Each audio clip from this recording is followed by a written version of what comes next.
Okay, let's go. What? All right. So notice how most of our people nowadays they don't really learn from the books, but rather they always like to look in their mobile devices and such. Well, good news. I propose that we will do virtual Malaysia, where we share the Malaysia's cultural history and heritage, but through devices such as video games, simulations, and even virtual reality, because that's how most of our generation use nowadays. No offense to the book readers.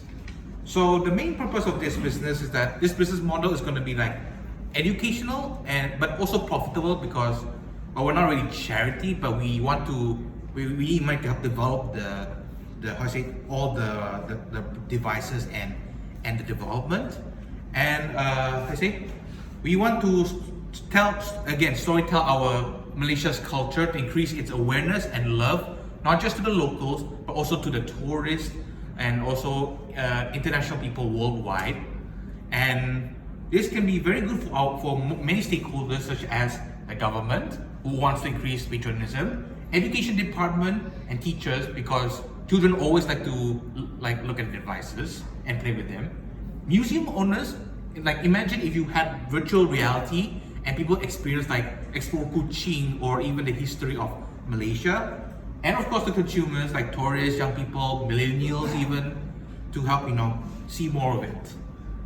But we also have to make sure that the virtual Malaysia has to be in a unique storytelling presentation and avoid those straightforward cliches while maintaining quality and show good moral as well, so that we don't fall to the same trap that most Malaysian entertainment kind of falls with. We don't want to be bland or repetitive. We want to be something like maybe a bit Hollywood, not really Hollywood quality, but like almost AAA, very good. So, okay, yeah. So that is my virtual Malaysia. Belajar dan main dan experience. Thank you. Yeah. Any questions? We don't need to take questions. Okay. All Who's right. next?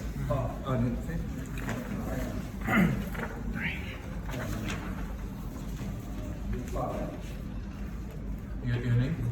Yes. Can I go now? Yes. Okay. Right. There are 55 rivers and hundreds of streams in Sarawak, and there are about 4,500 longhouses along these areas. Now you might be wondering, so what? I tell you what if I told you that this is an untapped market ready to be explored? So here's my plan.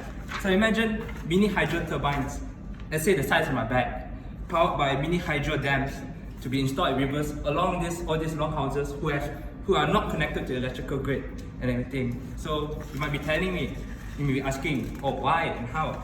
But then I'm going to tell you why and how, because my whole business plan is actually based on just 3 C's. Hold on. It's cost effective, community, and clean. Cost effective, not only for us, but for them. Because for us, maybe average hydro turbine only costs about $1,000 to $10,000.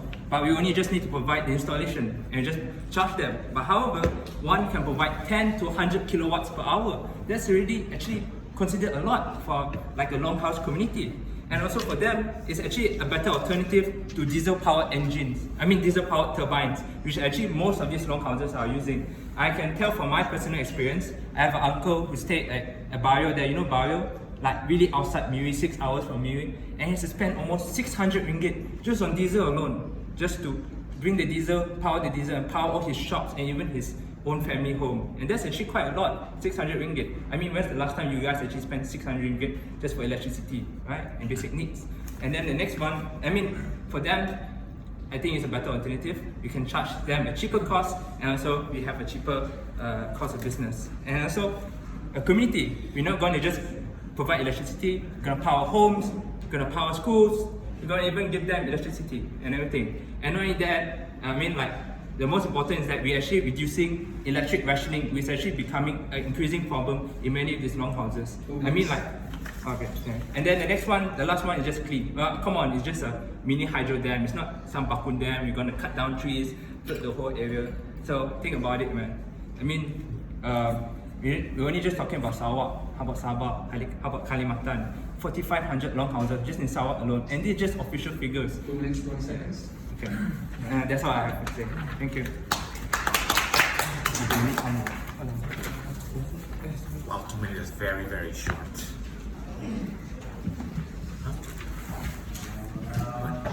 Okay, sorry.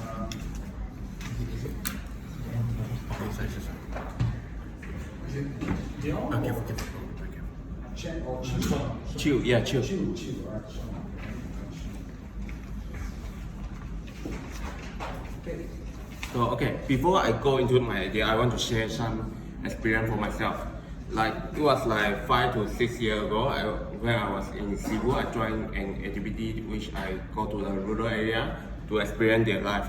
And after the day trip to a rural area, I feel like, oh my god, it's like, thank God I was not born there, you know. When I went to the twilight, smell the pool, it's really smelly because they told me they only flush like twice a day, and there's no aircon, no fans. The worst thing is that during the night,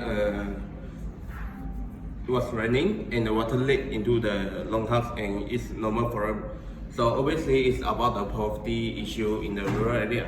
So my idea is that it's like we prepare a shelter or press and recruit the unemployed people from the rural area, such as the housewife and the teenager, which they wish to work for money. So of course we also provide them with the transportation if they could not reach the shelter. So in the shelter we tend to hire professional people to teach them some technical skills, such as crafting the handicraft. For the product we will be selling to a store that sells souvenir or put it on the online store, and that's more affordable.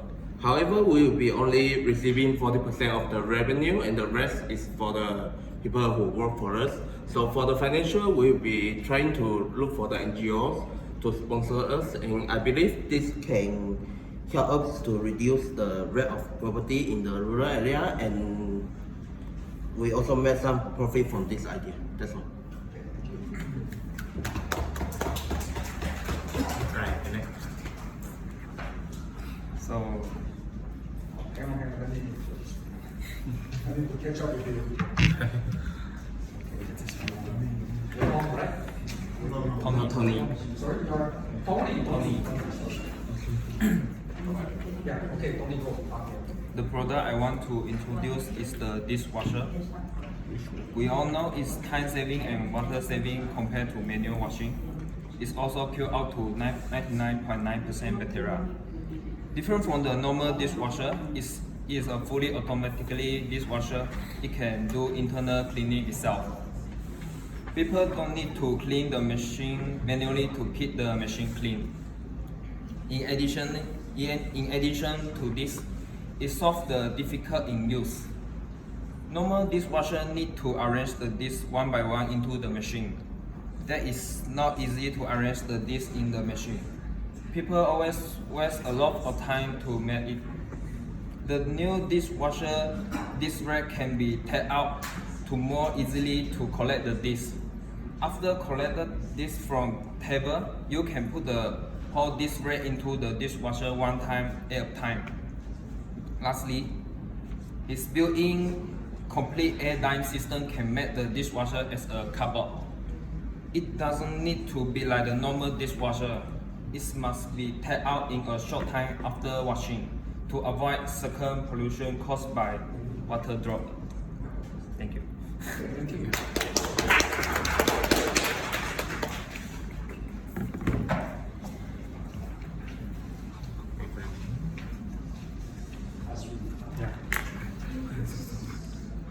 Start.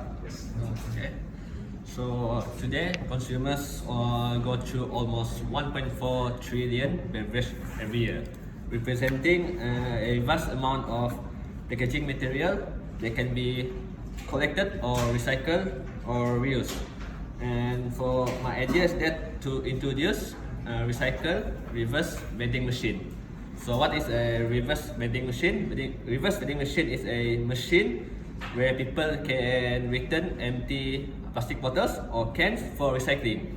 And this machine will give back a deposit or refund to the consumer. So how these things work? So this thing works is like a vending machine, but it is instead of consumer putting in money and getting out a product. So this machine is that consumer puts a product in and gets out a monetary value. Like for example, like for one bottle, for 10 cents. And this, my idea is that to tackle plastic pollutions and to keep the litter and waste out of the groundwater, streets and ocean. And it is so convenient for consumer. Like for example, if this machine that placed at grocery store, the consumer can return the plastic bottles and for recycling, and also efficient for business. It can reduce time and mess of staff manually by handling or counting the plastic bottles, and also easy for operators to handle, clean and maintain. So thank you. Okay, the last one.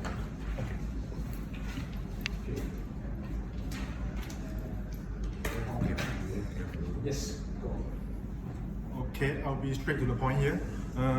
What I'm suggesting is an entrepreneur funding platform.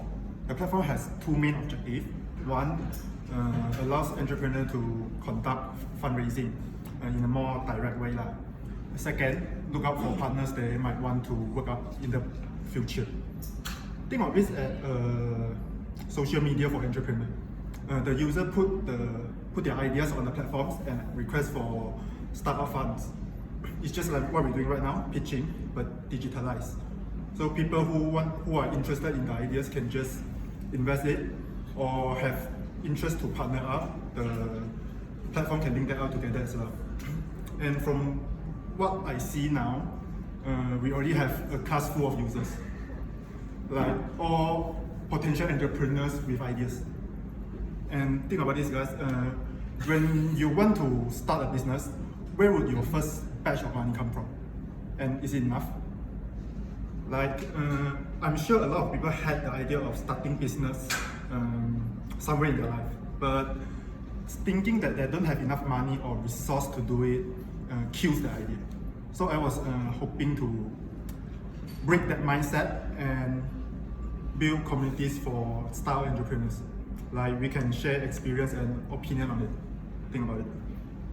That's all.